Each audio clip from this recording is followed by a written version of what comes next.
ಬದುಕಿನಲ್ಲಿ ಮರುಳುತನ ಆವರಿಸಿದೆ.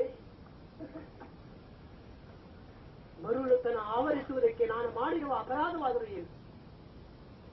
ನನ್ನ ಬದುಕಿನ ದಾರಿಯಲ್ಲಿ ಇಂತಹ ದುರಂತಕ್ಕೆ ಅವಕಾಶವಾಗುವುದಕ್ಕೆ ಕಾರಣವಾದರೂ ಏನು? ನನ್ನ ಮರುಳುತನವೇ? ನನ್ನ ಜೀವನದ ದಾರಿಯಲ್ಲಿ ನಾನು ಮರುಳುತನವನ್ನ ಅವಲಂಬಿಸಿಕೊಂಡು ಹೋಗುತ್ತೇನೆ. ಹಂತ ಹಂತವಾಗಿ ನನ್ನ ಬದುಕಿನ ದುರಂತವನ್ನ ಎಣಿಸಿಕೊಂಡಾಗ ನಿಜಕ್ಕೂ ನಾನು ಮರುಳಾದೆ. ಯಾಕೆ? ಇಲ್ಲ, ನಾನು ಮರುಳಾಗುವುದಕ್ಕೆ ಸಾಧ್ಯತೆಯೇ ಇಲ್ಲ. ಒಂದಿಗೆ ಸಂಭ್ರಮದಿಂದ ಕುಣಿದು ಕುಪ್ಪಳಿಸಬೇಕಾದಂತಹ ಕಲ್ಯಾಣ ಮಂಟಪದಲ್ಲಿ ಜಗಳ, ಕ್ಷತ್ರಿಯರ ಶಾಸ್ತ್ರ ಗೀತೆಯನ್ನು ಸೇರಿಸಿಕೊಳ್ಳುವಂತಹ ರಣಕ್ಷೇತ್ರ ನನ್ನ ಪಾಲಿಗೆ ಅಲ್ಲ. ಜೀವನದಲ್ಲಿ ಕೆಟ್ಟ ಮಕ್ಕಳು ಹುಟ್ಟಬಹುದಂತೆ ತಂದೆ ತಾಯಿಗಳು ಇರುವುದಕ್ಕೆ ಸಾಧ್ಯತೆ ಇಲ್ಲ. ನನ್ನಪ್ಪ ದೂರದ ಆಲೋಚನೆಯಿಂದ ಅಬಲರ ಕೈ ಸೇರಬೇಕೆನ್ನುವಂತಹ ಉದ್ದೇಶಕ್ಕಾಗಿಯೇ ತಾನೇ ವಿಕ್ರಮವೇ ಪದ ಅಂತ ಇಟ್ಟದ್ದು. ನನ್ನ ಅಪ್ಪ ತಪ್ಪಿತಸ್ಥನಲ್ಲ. ಹಾಗಿದ್ರೆ ಅಲ್ವಾ ಆತನ ನೈಜವಾದಂತಹ ಮಾತುಗಳಿಗೆ ನೇರವಾದಂತಹ ನುಡಿಗೆ ಕಟ್ಟಬಿದ್ದು ಸೋತು ನನ್ನ ಪವಿತ್ರವಾದಂತಹ ಪ್ರೇಮವನ್ನು ಅವರಿಗೆ ಅರ್ಪಿಸಿದೆ. ಮುಂದುವರೆದು ಮಾತನ್ನ ಕೊಟ್ಟೆ. ಬದುಕಿನಲ್ಲಿ ಪ್ರೇಮವೇ ದೊಡ್ಡದು ಅಂತ ತಿಳಿದುಕೊಂಡು ನಂಬಿ ಮೋಸಕ್ಕೆ ಒಳಪಟ್ಟೆ. ಆತನ ಮಾತಿನ ಬಗ್ಗೆ ಭರವಸೆಯನ್ನೇ ಇಟ್ಟು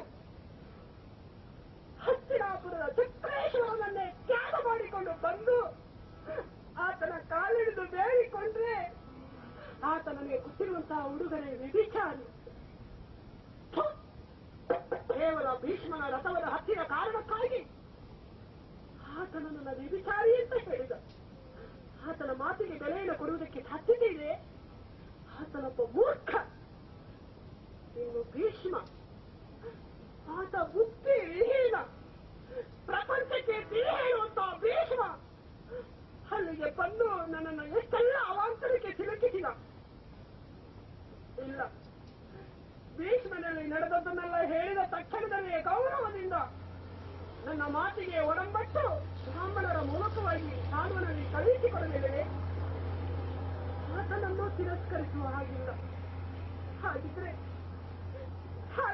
ಯಾರು?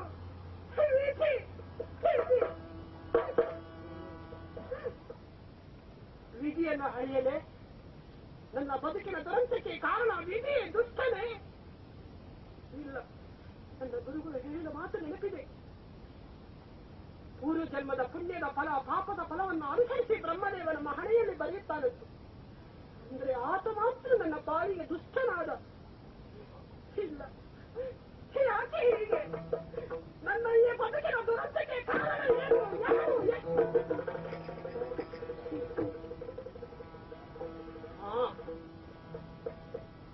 ಯಾರೂ ಕಾರಣಲ್ಲ, ಭೀಷ್ಮನೇ ಕಾರಣ. ಭೀಷ್ಮನ ಹುಡುಗಾಟಿಕೆ ಕಾರಣ. ಆತನ ತರಳತನ ಪ್ರಶ್ನಿಸುವವರೇ ಇಲ್ಲ ಪ್ರಪಂಚದಲ್ಲಿ.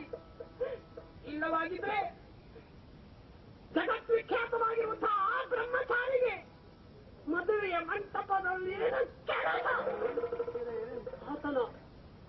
ಆತನ ಹಸ್ತಿನಾಪುರದ ಕುಲದ ಗೌರವವನ್ನು ಉಳಿಸುವುದಕ್ಕೆ ಪೀಠವನ್ನು ಹೇರಿದವರು ಮತ್ತೊಬ್ಬರಿಲ್ಲವೇ? ಅದಕ್ಕೆ ಈ ಹೆಣ್ಣು ಮಕ್ಕಳೇ ಬೇಕಿತ್ತೆ.